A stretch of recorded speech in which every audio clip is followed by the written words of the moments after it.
We have invited the Conrad a number of times actually over the years, I think. We were certainly invited in last year, and we were told that he wasn't allowed to speak.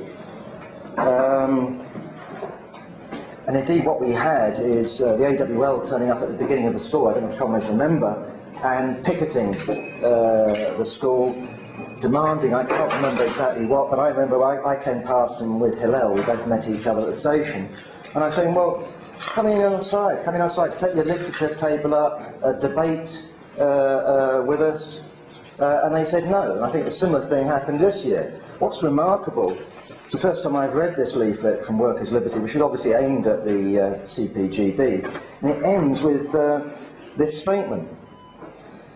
These things need to be discussed, i.e. their leaflet Iran and the bomb in Israel and all the rest of it. We challenge those who make Hopi policy, the WWG. Weekly Worker Group. Exactly. The Weekly Worker Group. To debate us publicly on this question at a time and place with a chair acceptable to both sides. What's remarkable is in terms of us drafting the timetable for this school, we officially invited the AWL to debate what subject? Iran. And what did they say, Mark? Can we debate Afghanistan again? Yes, they said no. And they didn't just say Afghanistan, they wanted to debate Afghanistan 1979 to 1992. They didn't want to debate Afghanistan with British and American troops there. They wanted to debate Afghanistan, you know, the Saur Revolution, the People's Democratic Party of Afghanistan, Soviet intervention, which we've done here. And when we've done at their school many, many, many times. It's not that we're not willing to debate that question continuously with them. But given that Sean McGamner, the leader, the patriarch of the AWL, has been talking about Iran and the need for Israel to defend itself, and indeed, if Israel, he speculated, does the inevitable, and that is launch a preemptive strike against Iran's nuclear facilities, who are we to protest? Who are we to object to that? While we don't urge them on, right, this is what the man said, while we don't urge them on, we're not going to join the protests of the kitsch left. The kitsch left protesting at an Israeli strike on Iran's nuclear facilities. What's he mean by the kitsch left? I would have thought, you know, if I could hazard a guess, if that actually happened, I think the demonstration that took place in London in protest at the forthcoming invasion of Iraq, I don't know how many people turned up. Was it 1.5 million? Was it 2 million? But I would hazard a guess that would be dwarfed by the reaction of democratic and humanitarian and decent-minded people. They would come out on the streets throughout the world. It wouldn't take anybody to organise them. It would be spontaneous mass protests. What would the AWL be saying under those circumstances? Would they be giving out a leaflet like the WRP famously did? Was it at Grosvenor Square, Mike, in 1968? Why we aren't marching, why you're wrong to march under these circumstances? Is that what the AWL would do? Well, it seems to be. That actually does seem to be the situation. Okay. Well, they do say, if you're in a hole, stop digging, but they also say the best form of defence is attack. Well, to me, this leaflet is an example of both those things. If I was in that hole, I would stop digging. On the other hand, Sean McGamner is a combative, factional, sectarian. See, I'm saying it with you know, no passion and no venom, am I?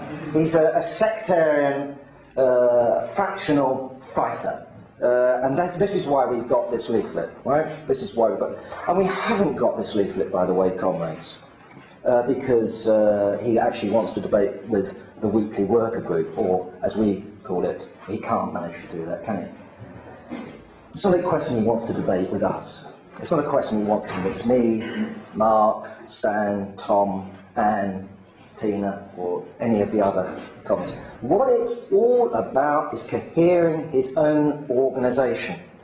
Because at their last annual conference, which I think was May, 40% of the membership, not delegates, but membership, and I think they've got about 100 members, or thereabouts. I mean, that's what they had last time I was at one of their things, right? 40%, in other words, say 40 people voted for a troops out position vis-a-vis Iraq. Now, from our point of view, that 40%, those 40 votes, it was a pretty miserable, centrist, squadgy position.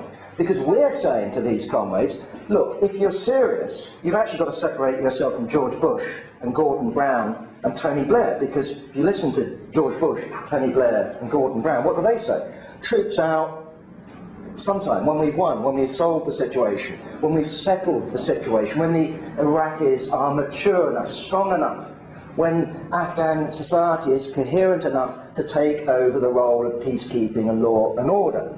So we say, any principal position must be troops out now.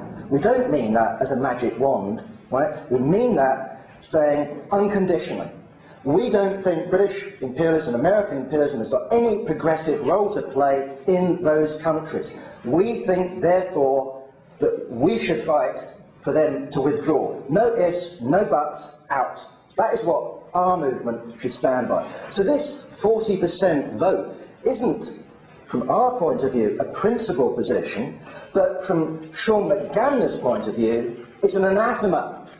Not because he's opposed to imperialism, but because he's actually not just soft on imperialism, but because he's actually shifted from a so-called third camp position to a first camp position. I remember marching in to the demonstration after the Iraq War, after, what was it, Operation Desert Storm, wasn't it? Or was that the one before? When they got to Iraq, when they'd cleared out, was it General Schwarzkopf, wasn't it? When he'd driven up to Baghdad, they'd taken Baghdad, the war was over, stopped the war coalition, called a demonstration. I remember marching in to Hyde Park. There was the AWL stall. I go up to the AWL stall. There's Martin Thomas, number 2 in the hierarchy of the AWL. How's it going, Martin? Martin, the right side won, John. The right side won. It's better that British imperialism, it's better that American imperialism won than it lost. Well, of course, we took the opposite view. Where does this absurd idea come from? Well, to quote another leaflet in here, which I don't think is true, that's Jerry's leaflet, it comes from Kautskyism. That's where it comes from in terms of its origins. Right? Karl Kautsky, the so-called Pope of Marxism, published a book, pamphlet, in 1914, a very embarrassingly chosen date. But he wrote a book called Ultra-Imperialism. And basically what he said in 1914 is that the capitalist powers have become so integrated in, so dependent on each other, war is impossible. Well, Martin Thomas included that in a collection of articles, including an article by himself, in the last edition of Workers' Liberty, which I think would be 2002, something along those lines, a few years ago. So it was a valuable document, it was a valuable historical document. Completely wrong, in my view, well, evidently completely wrong. I mean, you know, millions were just about to prove him wrong by their deaths. But what did Martin Thomas say in terms of his commentary on Kautsky's ultra-imperialism? He said, well, all Kautsky really got wrong was the date. Right? What he postulated, what he talked about, is what exists now is something like ultra-imperialism. But not a, how should I put it, pecking order within the imperialist powers, or a pecking order between the imperialist powers and the junior imperialist powers, between the junior imperialist powers and the oppressed countries. What exists is a smooth world. equality. There's one market, and all America does is act as the Globocop. Right? It's nothing different to PC plot, keeping the peace between the various interests. It's not American hegemony, it's not American rule, it's not American exploitation of the planet in conjunction with its junior partner, Britain, in conjunction with its imperialist system, the EU. No, it's a smooth world of business competition policed by American forces. So what is going on in Iraq? America is spreading, in a brutal way, he says, civilization. It's spreading this model. And this model, it will turn out, Stan, don't worry, it's a bit brutal, but you just wait. This is going to be like West Germany after World War II. This is going to be like Japan. So the Iraqi people who've suffered under this terrible fascistic dictatorship of Saddam Hussein are going to be raised up by kind US imperialism. Right? They're going to give them democracy, and what will that result in? Quote unquote, normal class politics. Of course, what they mean by that is trade union politics. Well, comrades, look at the result. Look at Iraq today and talk about normal class politics. What the United States brought to Iraq was barbarism. Ask any trade unionist if they operate in a normal fashion. As I understand it, to operate as a trade unionist, you need an armed militia. Not the Americans, but an armed militia to protect you. And the idea that the Americans, of course, are fighting the armed militias, no, they're not. And the idea that the Americans are friendly to the trade unions, no, they're not. All right?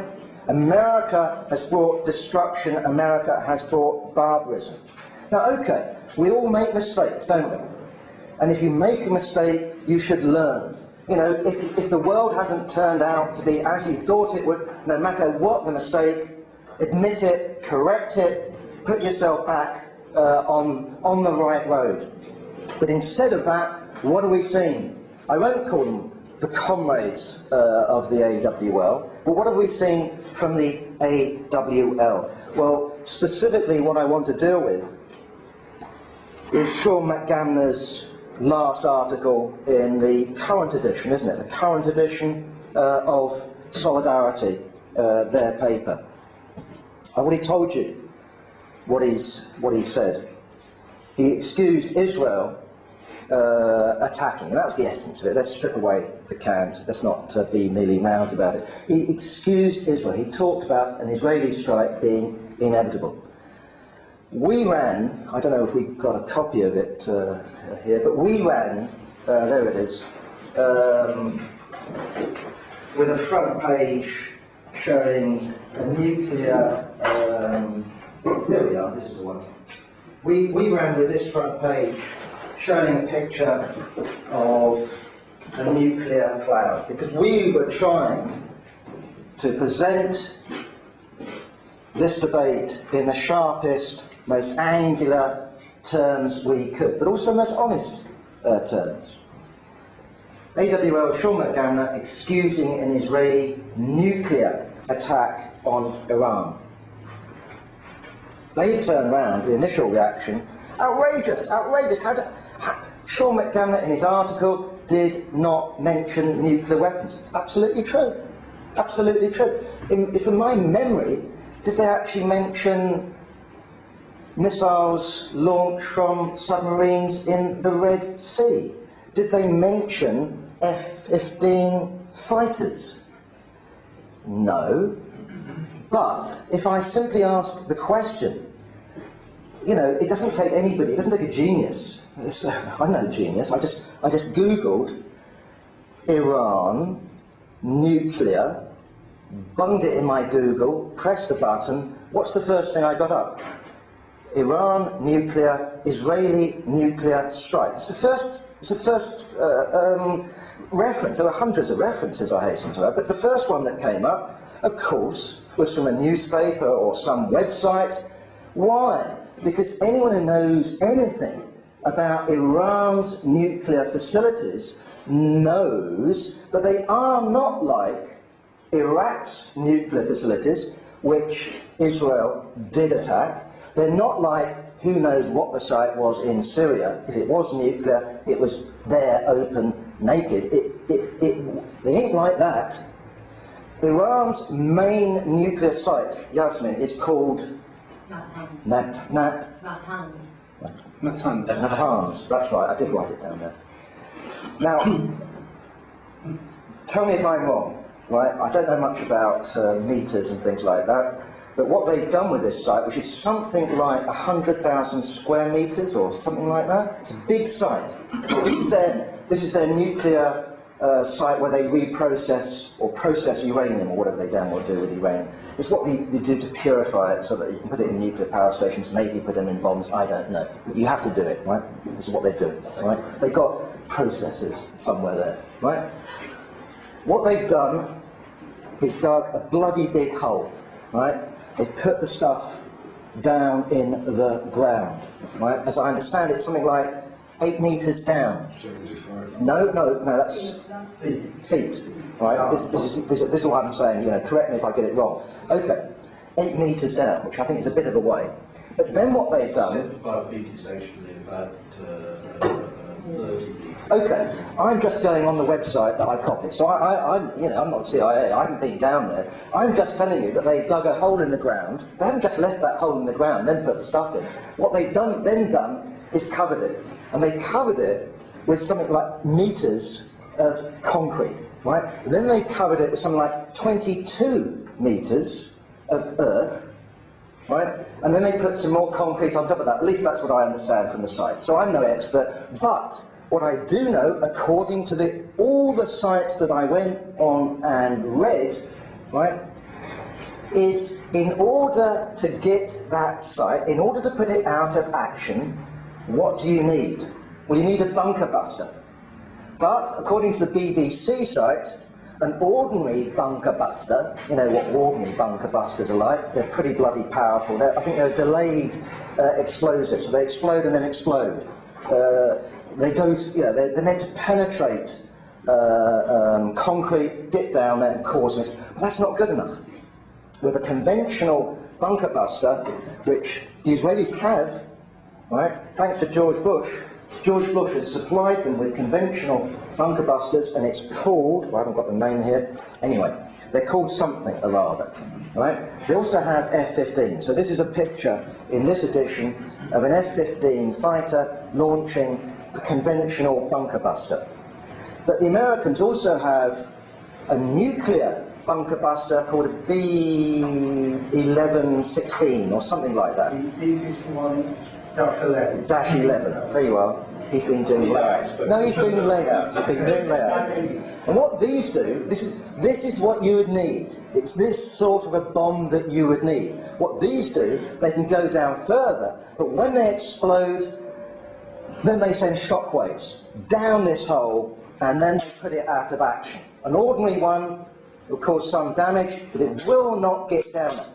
I'm no military expert. That's what the BBC says. That's what all the sites that I read said.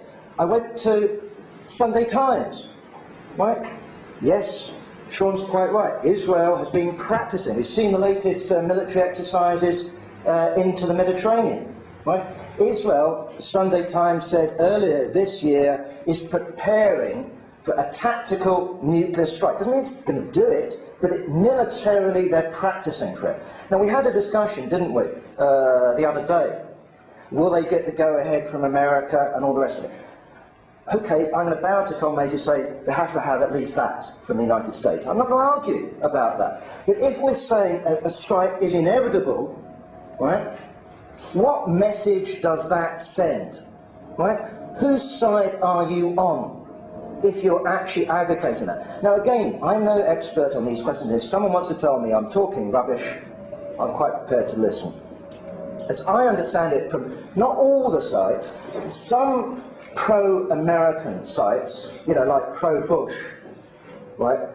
The neocons, for example, will say, okay, you have one of these bunker busters, it goes into Iran's nuclear facilities, it busts it apart, but because it's penetrating deep underground, no nuclear, radiation, nothing's going to happen. It's just going to go pop, boom, and that's it. right? That's clean. So they're saying it's perfectly safe. All you're going to kill, well, a few technicians. I'm sorry. You know, we'll write to the family and we'll apologise for that, but it was necessary. But that's what the neocons say. All the rest of it, and I suspect, in all honesty, that is not the case. Actually, on one website, they actually had a computer simulation of here's this bunker buster coming in. These could be accurately, you know, guided. They're going to be, you know, satellite computer system. They come in, splunch. Yes. Mushroom cloud. Okay. Then what happens? And remember, Iran hasn't just got one nuclear site. I mean, my list was a good dozen. I mean, you know, if you're going to put out the system, and some of them are going to be in the open. But okay, let's just leave it at that. Just leave it at this one, just for the moment. How many people are going to suffer nuclear contamination? Well, of course, it depends on which way the wind is blowing. Now, someone might tell me that in Iran it blows that way, it blows that way, it blows that way, it blows that way. I don't know. But on this computer simulation, it did the trail of nuclear foot. We know what happened in Chernobyl. I don't know if anyone has died yet in Britain because of it, right? But we know that we couldn't eat Welsh sheep. We know that the government took various measures, right? That's here. That's here. Who knows what a nuclear strike on a nuclear facility would result in? This isn't an explosion, is it? This is not an accident. This is a deliberate attempt to put it out of action using a nuclear device. The figures that I read talked about thousands, tens of thousands of casualties. That's what we're talking about.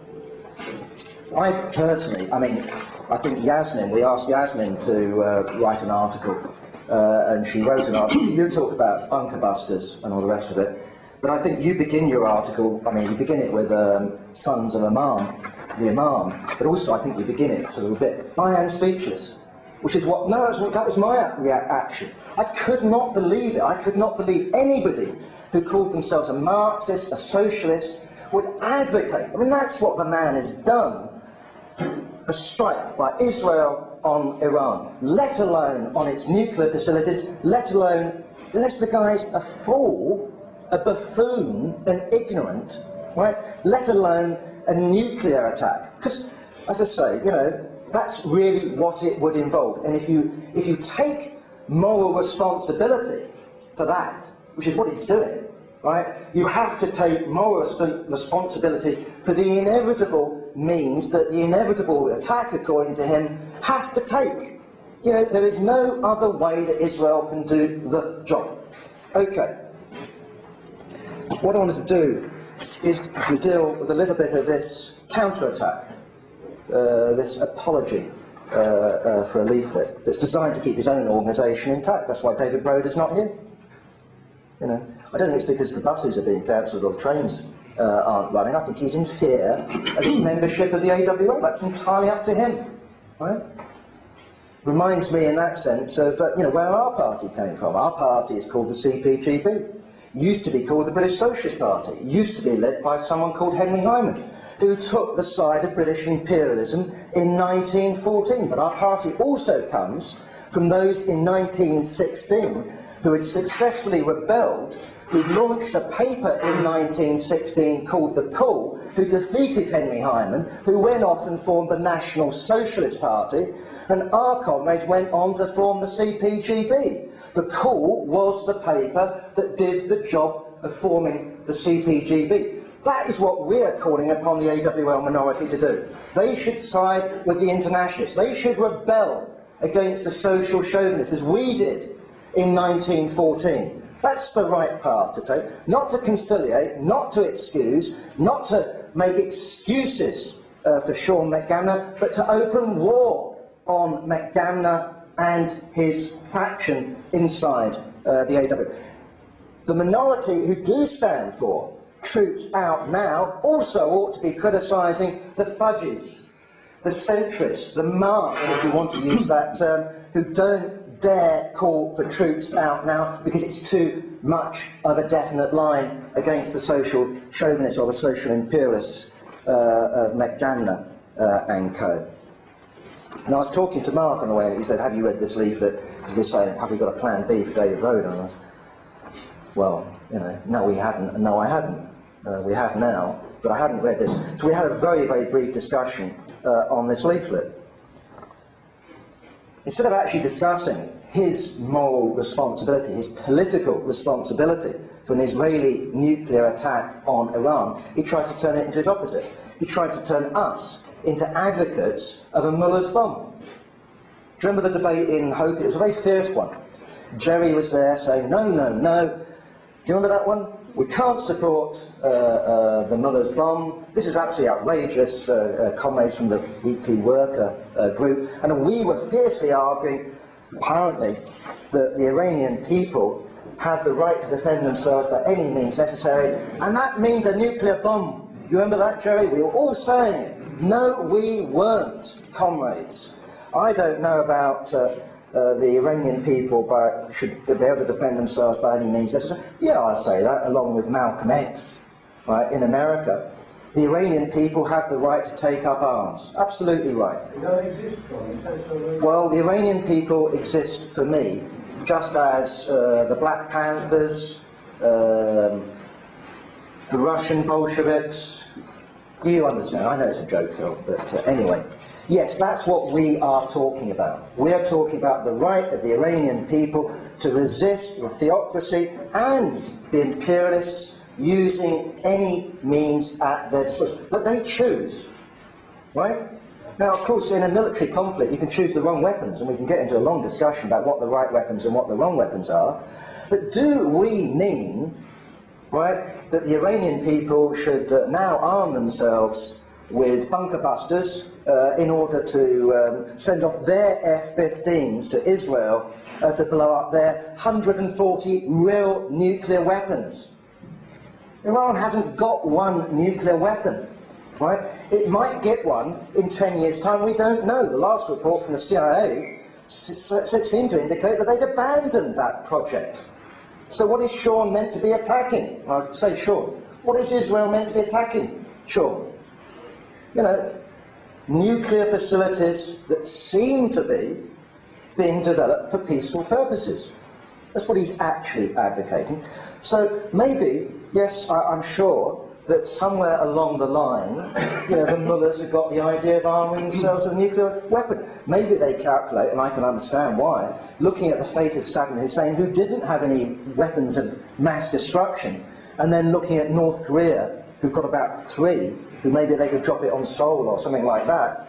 Maybe they calculate, well, we don't want that to happen to us. I don't know. What we do know, for the best information we have available to ourselves, is Israel's got 140 or something like that. Iran has got none and no immediate prospect of any. But are we advocating that the Iranian people arm themselves with nuclear bombs? No. Because the Iranian people, as this leaflet points out, are not in power, right? The mullahs are. So the Hopi statement has got nothing to do with the mullahs. It's got nothing to do with the state formation. It's to do with the revolutionary movement. The revolutionary people of Iran have the right to defend themselves against the mullahs, against the imperialists, using whatever means they consider necessary. I think it's just a basic statement, surely, of socialist principle. Surely. Okay. So I would actually call, you know, Sean or McDamna said this is an example of the big lie. Well, I really don't think it is. I think that's the honest truth. It's not what he said, but it is what would result from what he said. I mean, that's just quite clear. So what about our support for the Muller's bomb? Well, Mark and myself, as I say, had a discussion on this. The statement begins something along the lines of H-bombs are not weapons of defence. They are weapons of mass murder or the threat of mass murder.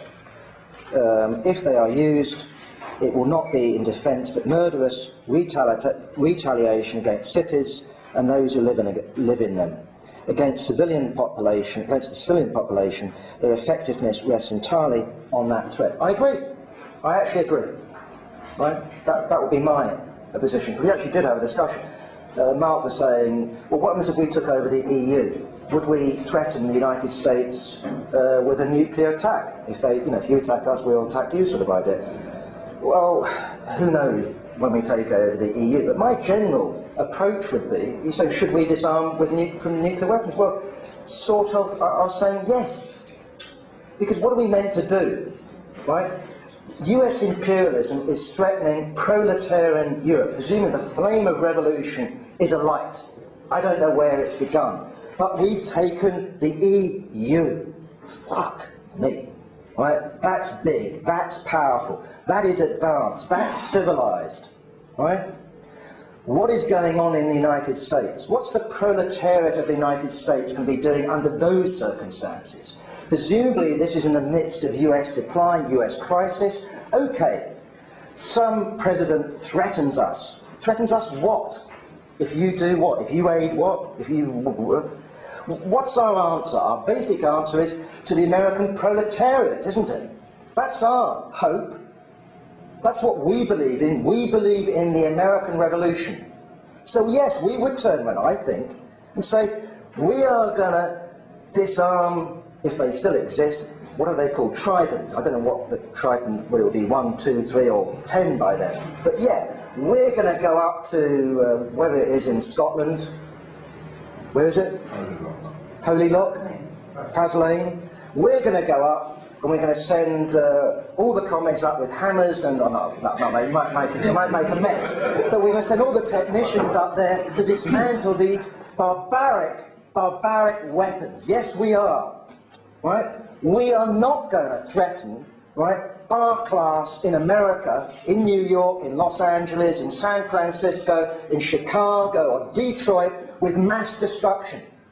Quite the opposite. We're going to turn round to them and say, comrades, if your state is threatening mass destruction on London, Berlin, Paris and Vienna, and Dublin, and Cork, right, we urge you, we call upon you to deal with your government. That's what we surely should be saying. What is the most powerful message we can send under those circumstances? Yeah, not to disarm, not to say to America, we're pacifists, come on in, we're the peace people, we're not going to fight. No, if they came in, we would fight for every city, every street. I'm not doing a Churchill, but we're fighting them on the beaches, blah, blah, blah. Yes, we would, using the method of people's war. Of course we would. Of course we would. Right? But would we threaten to blow up the solution, the American proletariat? I think would be crazy. It's like germ warfare. But what sort of a weapon is that? It's a capitalist weapon. It's like the neutron bomb. Remember that? It keeps property intact but kills people. I mean, we did say, didn't we, this is the perfect capitalist weapon. This is not our weapon. We're not pacifists. We are prepared to defend ourselves. We are prepared to kill. Well, no one makes any bones about that. But we're not prepared to commit mass destruction over what we consider is the answer. That would be crazy from our point of view. So this is either an honest mistake or it's an example of the big lie. And I accuse this of being an example of the big lie. I certainly know that in Hopi, this question as a debate, as an idea, as something that we must discuss, was raised. That's true. Of course it was true. But I think we can say that the majority would have voted it down, right? And I think that remains. I think that's the situation. Certainly, right, Hopi has not adopted the idea in any sense of supporting implicitly or explicitly the idea of a Muller's bomb. It's just not true. Okay, so he goes on about it. Now, what else does he say? Israel apparently is a rational capitalist power. Iran is headed by, mad mullahs, right? Apparently, in World War II, Churchill, Was it Roosevelt still around at the time? 43, but Roosevelt and all the rest of them, they were rational politicians. Hitler was mad. Okay, I can actually, to a degree, if I sat him down on the psychiatrist's chair, Churchill, well, a little bit mad. He drank a bottle of brandy apparently a day. I didn't say it made him mad. I know he's going out there now to have a day's smoke. I know where you're going. Right, okay. All I'm trying to say is, okay, there can be truth there. That some politicians can be described as more or less clinically mad, But I don't think that really tells us about the movement of world politics. And I don't think it really tells us much about Iran today. I mean, when I made my contribution, I made the point, well, if the mullahs are mad, there's Tony Blair, who's just converted to Catholicism. Now, I'm not a Catholic, but quite frankly, any rational investigation of Catholicism reveals a certain state of mind. God blimey, the virgin birth, do you really believe that? Well, it's the body, the bread turns to bone and what? It's rubbish. It's rubbish, right? What about George Bloody Bush, born-again Christian, right? Who apparently, prays every morning. Oh, was it his wife said? No, it's 9 o'clock or 8 o'clock at night. Prays on his knees to God every night to give him guidance. What about Ronald Reagan? Was it him or was it his missus that used? It was missus who then advised Ronald, in his dotage. Through, was it a soothsayer or cards? Some woman, yeah. Come on. Astrology. Well, okay, So what about the mullahs? All I was really trying to mean on that is they're all the same. Now, I'm not saying they're all mad, clinically mad. That would be ridiculous. But they all have strange ideas. What's it, the 13th Imam or the 12th Imam? Okay, it's no more ludicrous than the second coming of Jesus on that sense. In other words, what I'm arguing is actually, if you take Ahmadinejad, if you take that whole theocracy, they're no more crazy than the British ruling class or the American ruling class, let alone the bloody Israeli ruling class that claim now, right, certainly with the next Prime Minister, it would seem, that Israel was given to them by who? God. That this piece of land was given to them by Jehovah. Or Jehovah, This was given to them by God. And not only that, right, but God gave them not the present borders of Israel, but Solomon's Israel, which is complete bogus, apparently, according to my readings. But according to the myth, it not only includes present Israel, it goes right on to the Euphrates. Right? It's not up to the Jordan that God gave them. It's right over there, right into, well, basically, it's Iraq, isn't it? It's right over there. It's through Jordan, right over there. Right?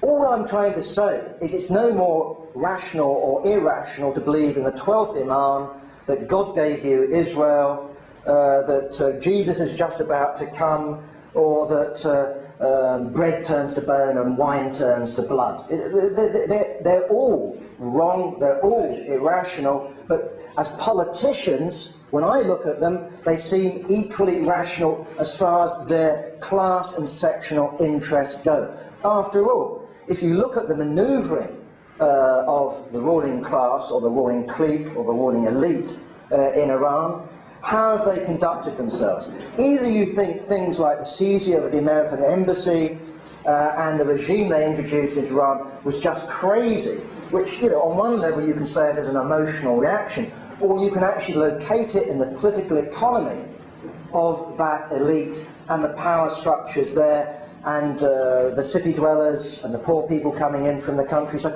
Is this just irrationality, or can it be explained? And do they act according to irrationality, or fundamentally are they guided by rationality? I think you have to come down to it. These guys are no different to any other ruling class on the face of this planet. So in other words, what we get is an apologia, right? That Iran is particularly mad. Iran is a mad dog. Iran has to be taken out. That America might do it in a particularly brutal fashion, Israel might do it in a particular brutal fashion. But shoot the dog, kill the savage beast, kill the rabid bastard. That's basically the message that's coming from Sean McGann. That's the truth. Read the leaflet. So just a few things. I think we've got to approach this by looking at reality square in the face. The reality is Iran's not just about to attack Israel. It's certainly not just about to attack Israel using nuclear weapons, right? There's no threat there. Israel is not tiny little Israel. Israel, as I said before, has 140 nuclear weapons. Israel, no problem. Israel is backed by the United States. Israel is in receipt of the latest American technology, in receipt of the latest American weapons. If Israel wanted, it could quite easily do another 1967, and that is take out the air forces, do the armed forces of Syria, Jordan, Egypt. It could do it. I don't think it would take them 7 days now. I think it could almost do it nowadays in 7 hours. But we won't argue about it. All I'm saying is that the military might is now far more in favour of Israel now than it was in 1967. In 1967, Israel just took out the air forces of Jordan, Egypt and Syria, and then took territory which none of these countries have been able to get back militarily, right? Have all been, to any territory that's been got back has been the result of diplomacy, not the result of the military strength of the Arab countries. If we look at Israel, what is it doing on the West Bank? It's trying to expand. We've got how many thousand settlements on the West Bank? Are they giving any of them up? Are they withdrawing? No. They are maintaining those settlements. They're building those settlements. In other words, all governments in Israel have a plan for a greater Israel. In other words, Israel is not a victim, right? It's the junior partner of US imperialism, and it's an expansionist and aggressive power. It is acting, possibly, in this case, on its own interest, but I readily accept that it needs the go-ahead from America. But what about this? We all know that America is in economic trouble. We all know that it needs an enemy without. Okay, Israel does Iran's nuclear facilities. What does Ahmadinejad do then? Presumably, maybe they don't even need any encouragement from Ahmadinejad. Presumably Hezbollah hit off against Israel. Presumably Hamas kicks off against Israel. Presumably in Iran there are mass demonstrations. Presumably in order to whip up the population, Ahmadinejad might send a missile or two off. Certainly when it comes to television, when it comes to the radio, when it comes to the press of Iran, what are they going to be saying? We will bring vengeance to you. We will bring the wrath of Allah down upon you. Right? What does the American press, what does the American media, what do the American leaders then say? Poor little Israel, the second Holocaust. We must go to the rescue of poor little Israel, who's the victim, right? Who is only doing it out of self-defense. What does the United States do? Well, according to one website that I've read, again, these are things, that are in the public domain. The United States has military plans, basically to blitzkrieg Iran. 11,000 sites. That's what they've targeted, 11,000 sites. The idea would be to bomb Iran back into the Stone Age. That, maybe, is what the Americans are looking to do. No one looking at George Bush can tell me that's hyperbole. That seems to be what some neocons are advocating, that seems to be what some generals are advocating. And what about that friendly, peaceful guy, Obama? What did he say about the Iraqi war? It was a mistake. We shouldn't have done it. We should have done Iran. That's what he says. What did Mrs. Clinton, that pacifist, that peacenik, say? Right? If Israel is under threat, we will destroy Iran. So we don't need to just look at the Republican Party. Right over into the Democrats, we see the same agenda. Not because they are mad, but because of the needs of US imperialism, a declining, crisis-ridden US imperialism. Okay. 5 minutes, then I'll finish. Yeah. A couple of other points.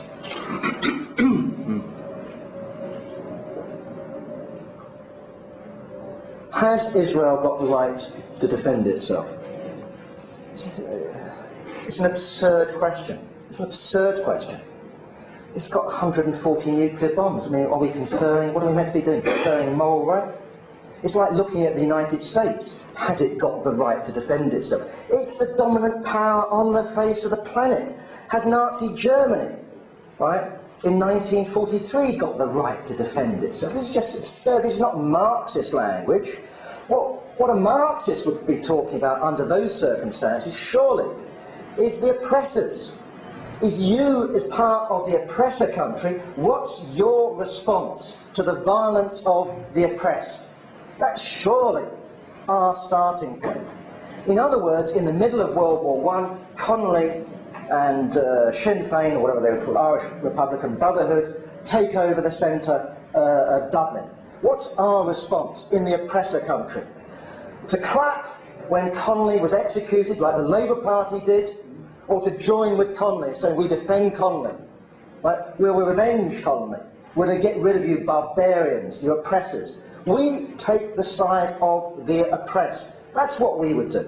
That's what we would. Now, do we take the side of the mullahs? This has been explained time and time again by Yasmin and other comrades.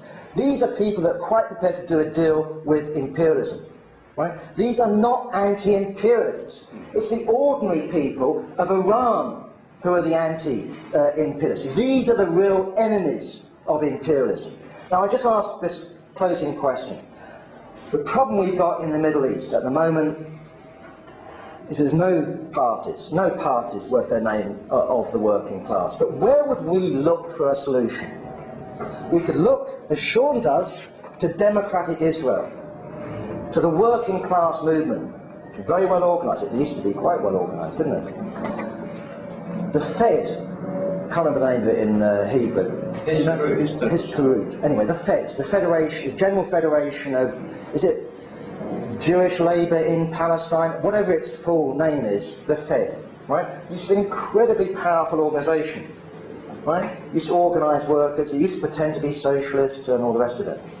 But in reality, what we saw created in the 1940s, and I'm talking about before the State of Israel, certainly after the formation of the State of Israel, was a labour aristocracy, right? No different in essence, to the Protestant working class in the north of Ireland. No different in essence to the South African white working class. These people have done a historic compromise with their bourgeoisie. There are higher Jewish wages, right? There are bars on the employment of Palestinian workers. This is the sort of class action that this class carries out. In other words, it's organised to do a deal with the bourgeoisie against the majority of the working class, which aren't Jewish. I'm talking about not just in that state, but on a world level. On the other hand, look at Iran. Look at the history of Iran. The constitutional revolution, which wasn't just some nice little, let's have a debate in Parliament. It was a revolution, right, that was triggered off, inspired by the Russian Revolution of 1905, that lasts from 1906, am I right, Yasmin, to 1911, or something like that. This is a real movement of the people. This is a genuine upsurge. Look at Iran after World War II. This is not history, I know, so Yasmin again come in. Some sort of left Soviet republic after World War I, the Gilan Republic, same after World War II. Look at Tudeh, pretty opportunist party, but it was a mass party in the 50s, a mass workers' party. Mossadegh nationalises the oil, right? Huge movement of the people. Look at the revolution of 1979, I think the right date would be to 81, yeah? The biggest mass movement that I think we've seen in global history. Millions of people on the streets. Massive self-activity. Triggered off, I think, by your comrades, wasn't it? Taking the guns from the soldiers. Well, you know, I think that was my take on it. But yeah, a huge movement. Comrades coming out of prison and suddenly finding organisations that were 20, 30, becoming 30,000, becoming 100,000. Workers setting up shores. A military strike, a blitzkrieg, is against what? Iran's theocracy? Where are they going to be when this is going on? They're going to be in their bunkers or they'll be abroad. Who is going to be hit by this blitzkrieg? The working class, the poor, the progressives, the people of Iran. The potential revolutionary situation in Iran is thrown back. Anything we take over under those circumstances is going to be ashes. Is that what we wish? Is that what we stand idly by and say we're neutral about? That's the truth of it. Now, we do not stand for driving the Israeli Jews into the sea. That's stupid. We didn't stand for, how should I put it, driving out the South African whites. We do not stand for the extermination of the Protestant working class in the north. Anyone who does, I don't think, is a Marxist. I think that's an absurdity. That's a piece of barbarism. We've got to come up with solutions for these people. But I do not believe there's a solution within Israel. I don't think there's a Palestinian Jewish solution. I think there has to be a regional solution. I think that we have got to organise the solution on an all. I agree with Moshe. And now whether that includes Iran, I don't know. But quite clearly, Iran has got more potential in the short to medium term to have a revolution than Israel. All right? That's quite clear. And anybody who wishes to launch a war under these circumstances against Iran is crazy or criminal. And what I accuse Sean McDermott of being is not crazy. Right? I think he's criminal. And I think he's crossed class lines. And I think anyone who doesn't rebel against that regime becomes implicit in that crossing of class lines. So what I say to David Broder and anybody else that I will call a comrade is that comrades rebel. Rebel against social imperialism. The ultra-imperialism thing. Yes, ultra-imperialism is smooth, it's a cartel. I use the term US super-imperialism, for example, if you look at what I write about it, which quite clearly indicates there's a pecking order. The United States at the top, Britain is in alliance with the United States, the EU, others follow, but quite clearly this isn't smooth. The United States isn't playing the role of cop in the sense of sorting out little regional disputes. The United States is the main exploiter on the planet and is sucking surplus value from others into itself. So that's my version. I don't think it's ultra-imperialism, in other words. But I'm merely noting that in, was it 2002, that is how the AWL justified, for example, its position on Iraq, how the United States would bring civilization. And you judge it by the results, I suppose. Has it brought civilization? Has it brought normal class politics? Has it brought trade unionism to Iraq? I don't see any evidence of it. And if there is any evidence, it's in spite of the United States, not because of the United States. On Hopi, well, comrades in Hopi, I think, need to defend Hopi. CPGB will defend that. I don't know whether it's a good idea for Hopi to debate the AWR. I think it's a very good idea for the CPGB to debate the AWR. I think it's a very good idea for the RDG to debate the AWR. I think it's a very good idea for Permanent Revolution to debate with the AWR. But I think Hopi, because it is a broad organisation, because as Steve says, it isn't armed with, well, we think it's super-imperialism, or we think it's X, Y, or Z. No, we need to have a proper debate if we decide to have a debate. And I don't think, actually, I mean, when our comrades on the leadership of Hopi did propose it, the majority of the PCC thought that was a mistake. we did not want Hopi debating with the AWL. We preferred the CPGB. We actually opposed the idea of some fringe meeting at the NUS conference between Hopi and the AWL. And I think that's the correct position to take. On what Jim says, I think we need to distinguish between what I would call the left and the workers. And it's quite clear that the AWL is in the workers' movement. And in that sense, so are lots of right-wing trade union leaders. You know, we're not proposing to drive them out. They're not any different in that sense to some ordinary ragtag social imperialist in the Labour Party. What I'm saying is that I do not regard them any longer as part of the left. And that's what I'm saying. And I think that we should have a different attitude to them than we do, for example, even to John Rees, who quite clearly is still part of the left, an opportunist, but still part of the left. What we're talking about in terms of crossing lines is a difference between opportunism, right, and someone who is a social imperialist. And I think that's an important division that we should make. From my memory, Hopi, supported by the CPGB certainly, called for a nuclear-free Middle East. Right? That's what it called for. Not a partially free Middle East. Not when we get hold of Israeli nuclear weapons, maybe we'll think about it sort of idea. Now, okay, that's our general principle. Who the hell knows what we'll do under X and Y circumstances? But I think that is a correct principle. Why?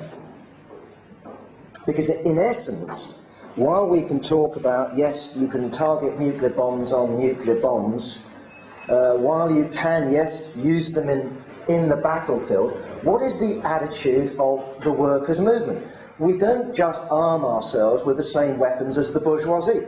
It's quite feasible to imagine, and I know there might have been some mad South African scientists, for example, to develop some sort of chemical weapon that targeted blacks. You know, specifically blacks.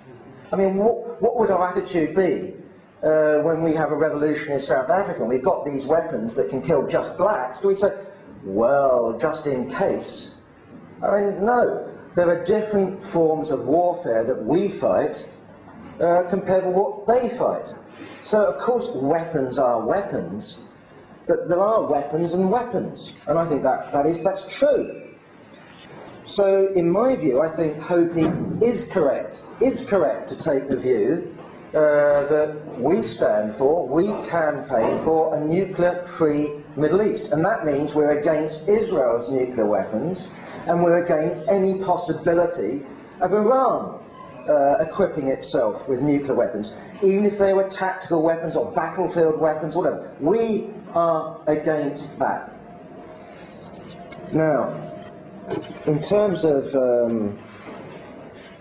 the question of weapons, I just wanted to, just on that specific question, just to remind comrades of Engels' pamphlet. I think it was written in the 1890s, I could be wrong, but Can Europe Disarm? Right, that doesn't mean he was a pacifist. He was in favour of mass conscription, universal conscription. Right?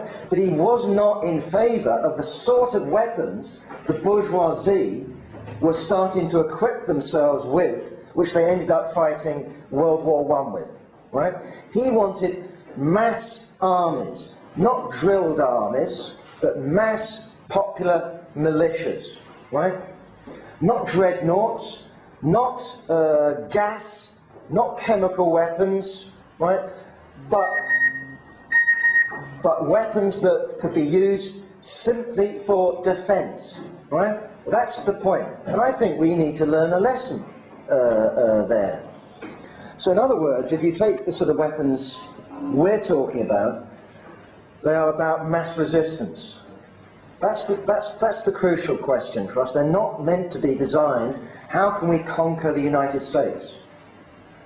How we conquer the United States is how do we actually raise the working class, how do we encourage the working class in the United States to liberate themselves? Surely that's our perspective, surely that's our platform. Just a few other couple of points. Conrad asked, why is the AWL doing this? I mean, all sorts of factional reasons, all sorts of narrow reasons, but I'd also actually suggest that if you look at the AWL project, it is premised on trade unionism. It is premised, I think, on some deal or some notion of the labour bureaucracy. That's how I would, you know, in the bigger picture, explain that. And I think it's basically reflecting the politics of a section of the labour bureaucracy. Right, just a couple of other, I think only one other point actually. Okay. I just wanted to put the record straight on another leaflet for Jerry's benefit in terms of CPGB AWL merger. Does any comrade here remember our merger talks? I mean, you're all nodding your heads because I don't remember our merger talks. I don't remember our merger talks. What we proposed with the AWL under specific conditions, and we would have proposed it with Workers' Power or anybody else who is up for it, and that is a joint paper in the Socialist Alliance. And I insisted, because we were smaller, that that paper would have to have a 50-50 editorial board division. And that was a challenge to the AWL to show how committed they were to the Socialist Alliance project. Right? They bottled that. They refused to go along with that. I think that proved the point. In other words, our offer, which was a generous offer, a highly risky offer, was done in the context of the Socialist Alliance. It was not an attempt to merge the two organisations. If the two organisations were going to merge, it was going to be in the context of the Socialist Alliance that had become a Socialist Alliance party that had started to adopt what? Our sort of programme. We weren't out, in terms of the AWL, to have a non-aggression deal. We weren't out to water down our politics. Jerry might disagree with our politics. If you take the Falklands War, we didn't adopt it in order to court the AWL. We adopted the politics we adopted because they're the politics we believed in. You don't want to give them any points, that's entirely up to you. But they weren't adopted for diplomatic reasons. So I just thought I'd put the record straight on that one, and I think I've spoken Yeah, just in time. we've finished. Dinner is ready, but...